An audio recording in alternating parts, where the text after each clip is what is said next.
America ఉద్యోగాలు అమెరికన్లకే, విదేశీ మోసగాళ్ళకు కాదని America vice president JD Vance చేసిన ఈ వ్యాఖ్యలు ఇప్పుడు ప్రపంచవ్యాప్తంగా చాలా పెద్ద చర్చకు దారితీసినాయి. ముఖ్యంగా H1B వీసాపై అమెరికాలో పనిచేస్తున్న లక్షలాది మంది ఇండియన్ ఐటీ ఎంప్లాయీస్ అమెరికా వెళ్ళాలని కలలు కంటున్న యూత్లో ఈ పరిణామాలు ఆందోళన కలిగిస్తున్నాయి. అసలు ఏం జరిగిందంటే, అమెరికాలో H1B వీసా వ్యవస్థను కొన్ని కంపెనీలు, మీడియేటర్స్ మిస్యూజ్ చేస్తున్నారనే ఆరోపణల నేపథ్యంలో అమెరికా గవర్నమెంట్ పెద్ద ఎత్తున దర్యాప్తు స్టార్ట్ చేసింది.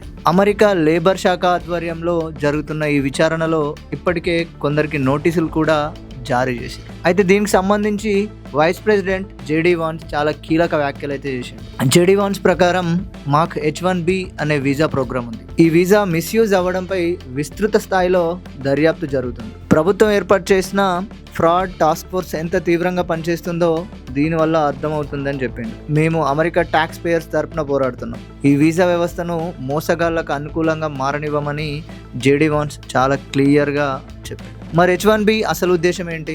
వాన్స్ ప్రకారం H1B వీసా ఉద్దేశం ప్రపంచంలోనే అత్యంత ప్రతిభ కలిగిన సైంటిస్టులు, డాక్టర్స్, ఇంజనీర్స్, సాంకేతిక నిపుణులు అమెరికాకు వచ్చి పనిచేసేలా అవకాశాలు కల్పించడం. కానీ దీన్ని ఇప్పుడు కొందరు పెద్ద పెద్ద కార్పొరేట్ సంస్థలు, అట్లాగే కొందరు మీడియేటర్స్ ఈ విధానాన్ని తమ లాభాల కోసం వాడుతుందని చెప్పిండు. అయితే అమెరికా గవర్నమెంట్ చెప్తున్నది ఏంటంటే, కొన్ని కంపెనీస్ తక్కువ వేతనాలకు విదేశీ ఉద్యోగులను నియమిస్తున్నాయని, దీనివల్ల అమెరికా ఎంప్లాయీస్ ఉపాధి అవకాశాలు తగ్గుతున్నాయని, అమెరికా ఎంప్లాయీస్కు లభించే సగటు జీతాలపై కూడా ప్రతికూల ప్రభావం పడుతుందని, ఫేక్ ఎంప్లాయ్మెంట్ ఆఫర్స్, వీసా మోసాలు, నిబంధనల ఉల్లంఘనలు పెరుగుతున్నాయని ఆఫీసర్స్ చెప్తున్నారు. అయితే ట్రంప్ గవర్నమెంట్ లక్ష్యం ఏంటో జేడీ వాన్స్ చెప్తూ H1B వీసాను పూర్తిగా రద్దు చేయడం కాదని మాత్రం చెప్పిండు. అయితే వీసా మోసాలను అరికట్టడం, ట్యాక్స్ పేయర్స్ డబ్బును రక్షించడం, అమెరికన్ ఉద్యోగాలను అమెరికన్లకే అందేలా చూడడం, వీసా వ్యవస్థను పారదర్శకంగా మార్చడం ప్రధాన ఉద్దేశమని జేడీ వాన్స్ చెప్పాడు.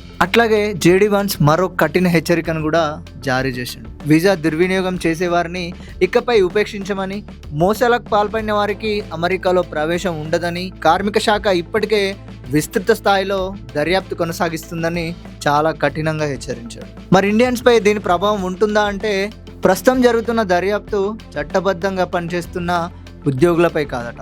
మోసపూరితంగా వచ్చిన దరఖాస్తులు, నకిలీ ఉద్యోగాలు, నిబంధనలు ఉల్లంఘించిన కంపెనీలు, మధ్యవర్తులపైనే విచారణ కొనసాగుతుంది. అయితే ఫ్యూచర్లో H1B వీసాల పరిశీలన మరింత కఠినంగా మారే అవకాశం ఉందని మాత్రం నిపుణులు భావిస్తున్నారు. దీంతో అమెరికా ఉద్యోగాల కోసం దరఖాస్తు చేసేవారు సరైన పత్రాలు, నిబంధనలు పాటించడం మరింత కీలకం కానుంది. అమెరికాలో ఉద్యోగాలు అమెరికన్లకే దక్కాలన్న నినాదంతో ట్రంప్ గవర్నమెంట్ మరోసారి H1B వీసా వ్యవస్థపై దృష్టి సారించింది. ఒకవైపు ప్రతిభావంతులైన విదేశీ నిపుణులకు అవకాశాలు కొనసాగుతాయని చెబుతూనే, మరోవైపు వీసా మోసాలు, నిబంధనల ఉల్లంఘనలకు మాత్రం ఎలాంటి ఉపేక్ష ఉండదని స్పష్టం చేస్తుంది. అయితే ఈ దర్యాప్తు ఎలాంటి మార్పులకు దారితీస్తుందో, భారతీయ ఐటీ రంగంపై దాని ప్రభావం ఎంతవరకు ఉంటుందో రాబోయే రోజుల్లోనే ఒక స్పష్టత రానుంది.